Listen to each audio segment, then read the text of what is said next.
Hi everyone, thank you for volunteering to help time the Enduro. This video is to go over the finish line operations, and in particular look at WebScore, the software you're looking at on the screen now. Before I get into the software, we'll kind of just briefly cover how things will look on the ground and how the racers will arrive at the finish line. Another video covers the start line, and if you did watch that, you'll know that the racers are released at a specific time interval for this upcoming race. It'll be 45 seconds, so every 45 seconds a new racer enters the course. That usually ends up in racers crossing the finish line anywhere around 45 seconds, plus or minus 30 seconds. They can bunch up a little bit, but it would be pretty rare for them to be more than 3 coming across the finish line in any sort of bunch. Each racer will have a bib or a race plate on the front of their bike, and that race plate has an RFID tag, which is how our system reads their time as they cross the finish line. There is a second RFID tag strapped to their fork. This offers redundancy. Each of those tags have the same embedded number, and if one tag fails to send out a signal, the other tag hopefully will. If neither tag is sending out a signal, I will go over the steps to manage that situation. Each finish line will include a table where a laptop will be sitting. The laptop is connected to a box that includes a battery, a reader, an inverter, and has connections for cables that run to an antenna. The inverter can also be plugged into for the laptop if needed. This equipment will all be set up by others, so you do not need to worry about this end of things.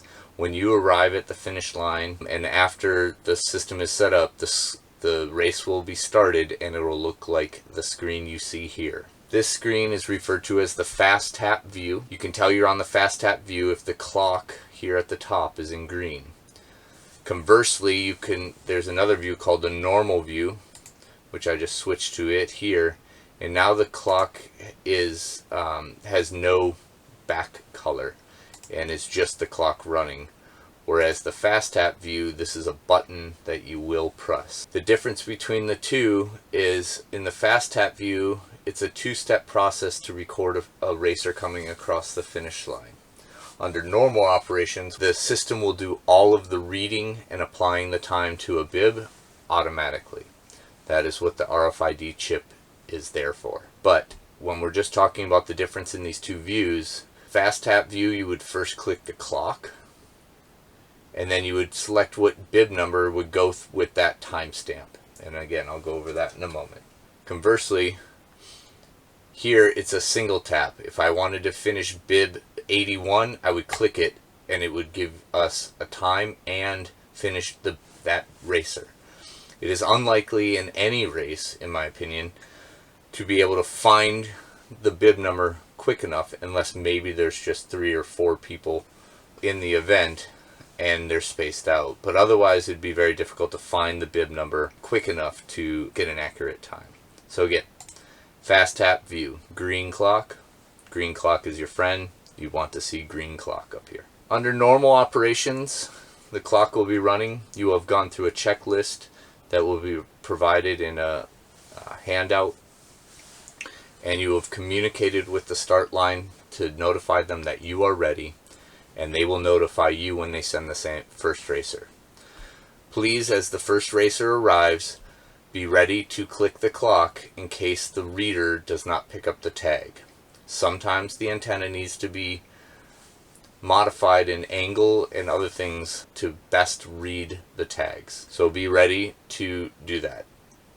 Once the race gets going a little bit more, you can probably, you don't have to hover over this thing because there's going to be a lot of racers in this upcoming event. But be ready to click this in the event that a racer does not get captured.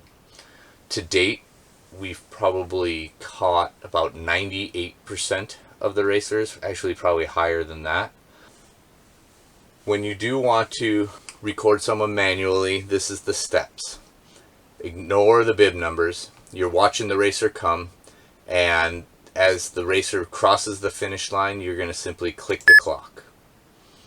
I just clicked that clock, and that added a timestamp over here, and it's asking you to select a bib. So let's say, and every finish line is going to have a helper, and the helper says, oh, that was bib 29. You click the bib 29, and that assigns bib 29 to that timestamp. Let's say two people come in quickly, and it's first racer, second racer, and now you've got two timestamps sitting here with the first one to cross waiting to have a bib assigned, and let's say that was 42, and you can see now it's asking us to select a bib for the second person who crossed. As you can see, we do not need the RFID tags to successfully time the finish line. As a human, you can sit there and pretty much look at the same spot so that you're being as fair as possible to racers, and as they cross the finish line, simply hit the clock and then find out what bib it was. Typing the clock first, then the bib. Clock first, then the bib.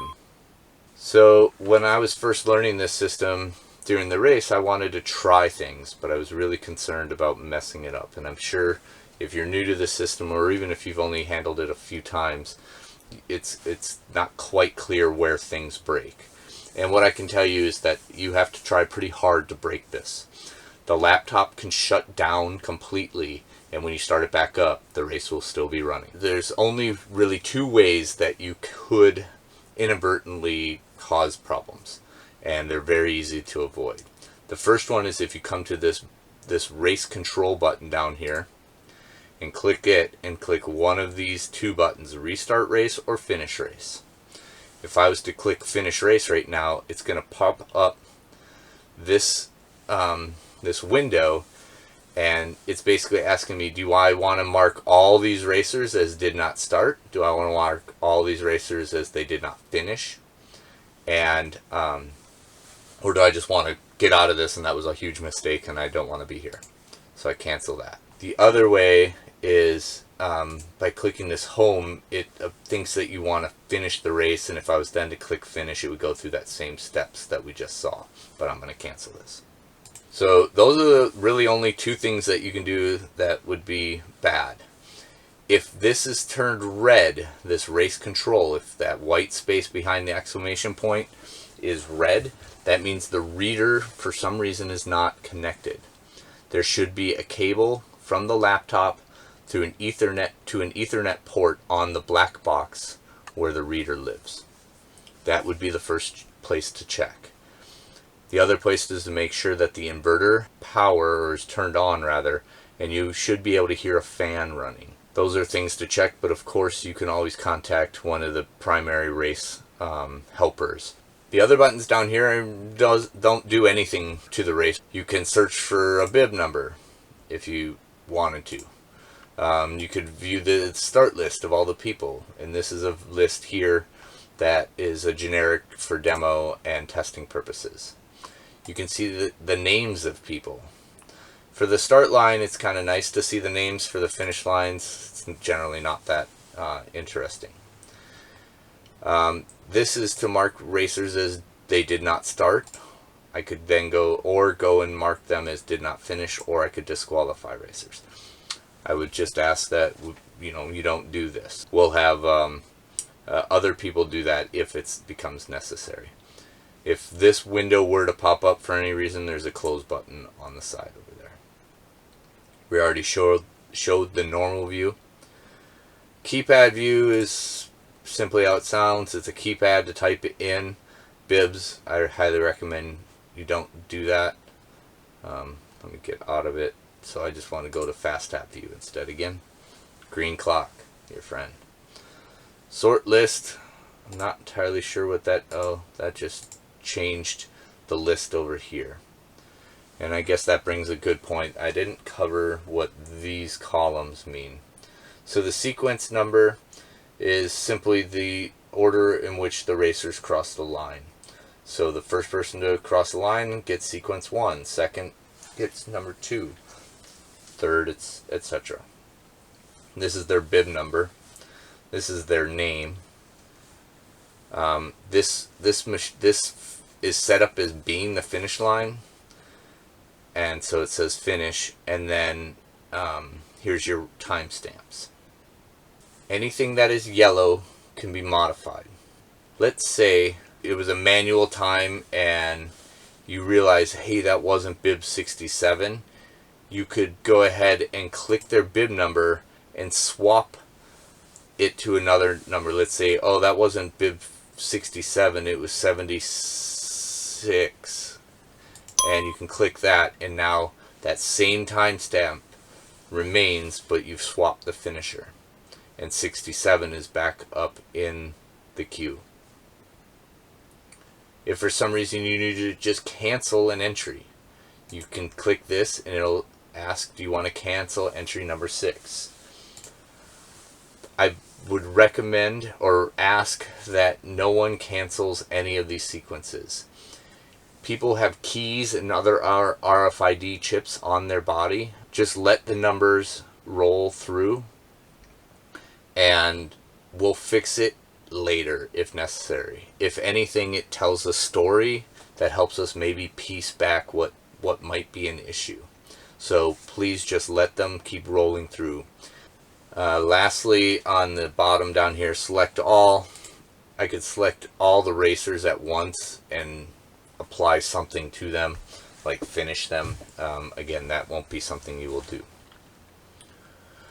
When the race is finished, there will most likely be additional bibs still sitting up here. That is because people register for the event but they don't show up. You do not need to worry about them. When someone comes to close out the race, they will take care of it. With that being said, you will not be required to close out the race. Someone else will come and help you do that. So potential issues. The first one being, the chips aren't being read. Don't panic. We do not need the reader. The reader is there to help us, but it is not necessary. An Enduro is spaced out enough that you can simply be ready to hit the clock at a consistent space when the racer passes that spot. And then with your helper, find the bib number. Clock, find bib number. And you would just repeat that. But you should also contact one of the main race organizers or timers so that they can come and help try to see what might be going on with the reader. There are certain settings that may have been inadvertently missed, or a cable simply just wasn't tight enough, or again the angle on the antenna maybe needs to change. Feel free to check cables yourself. Feel free to tinker with the angle on the antenna while at the same time watching and waiting for racers. This is also an opportunity to utilize spectators to help read off bib numbers so that it will help calm the whole finish line down. If we need to stop that stage for a little bit to figure out the issue, we will, but it would be preferred that we don't do that and just keep the event going using manual timing until the issue can be resolved. Now let's say you're sitting there and you've gotten comfortable. It's been an hour of racers passing by and every one of them, the chips being read, and suddenly somebody goes through and their bib was not read. And you have, you've been relaxed, so you scramble and you finally hit the clock to create a timestamp. And let's say that took about a second. Go ahead, like we talked about, and mark the bib number. So let's say it was bib 51, but on the backup sheet of paper, please mark how much time needs to be adjusted on their finish time. I'm not going to ask anyone to adjust times. Simply write it down, and then before we close out the stage, we will ask you specifically if any times need to be adjusted for instances just like that. You would then tell us, yes, there are. We would go through the sheet and we would modify the time. I believe that is it. We'll get together in person and look at all the equipment together, but I wanted this video to give you an introduction that you can stop, rewind, all those things, and watch on your own time. I tried to keep it as quick as possible, but I do understand it ran a little long here. The finish line is the more complicated of the two lines, but only in the sense that if something isn't working right. If it's all working correctly, you will find that it's quite straightforward and not a lot going on. Lastly, I just want to thank you for volunteering to help with this event. We cannot do these events without the volunteers. Timing is obviously one of the biggest parts of these events, and I really appreciate all the help. Do not hesitate to ask questions if you have them. Thank you.